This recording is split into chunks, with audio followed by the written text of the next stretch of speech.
Colombia's government has announced a record-breaking reward of $1.4 million for information leading to the arrest of the man accused of ordering a devastating bomb attack that killed at least 21 civilians and wounded many more.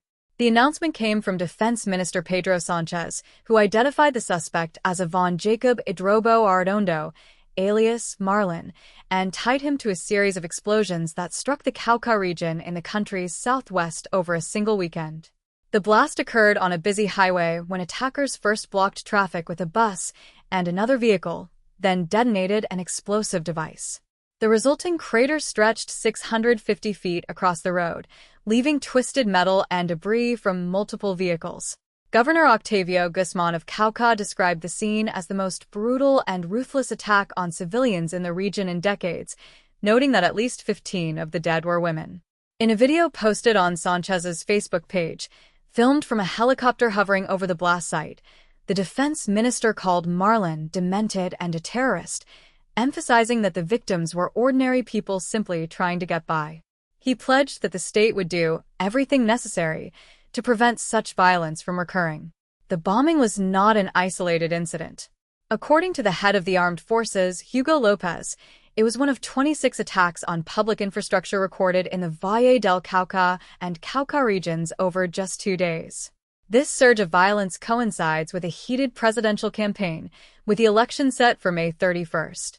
Security has become a central theme, especially after the shooting death of conservative frontrunner Miguel Uribe Tubi while campaigning in Bogotá last June.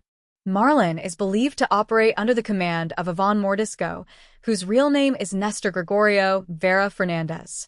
Mordisco leads the Central General Staff, a dissident faction that broke away from the Revolutionary Armed Forces of Colombia, FARC, after the 2016 peace accord.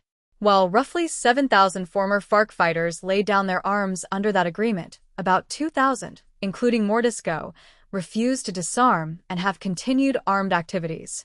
Petro, the current president, has labeled Mordisco a drug trafficker dressed as a revolutionary. The president's social media posts condemned the attackers as terrorists and fascists, calling for the military's best units to confront them.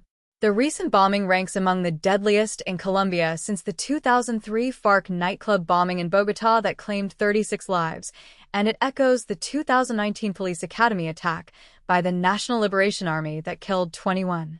Further context emerges from reports that Mordisco's personal life may have fueled the latest wave of violence.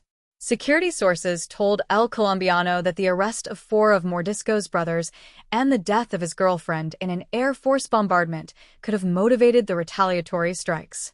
Mordisco himself was wounded in that same strike. The attack also sparked a community response. Many of the victims hailed from a village near Cajibio, where residents held a vigil dressed in white, a traditional symbol of peace. Joao Valencia, a 42-year-old relative of one of the women killed, pleaded for an end to the bloodshed, saying the victims should have died of old age rather than in such a tragic manner. As the nation approaches the polls, the government's record bounty underscores the high stakes of curbing insurgent violence while navigating a polarized electoral landscape. The outcome of the election may shape Colombia's approach to peace negotiations with remaining guerrilla groups versus a harder security stance.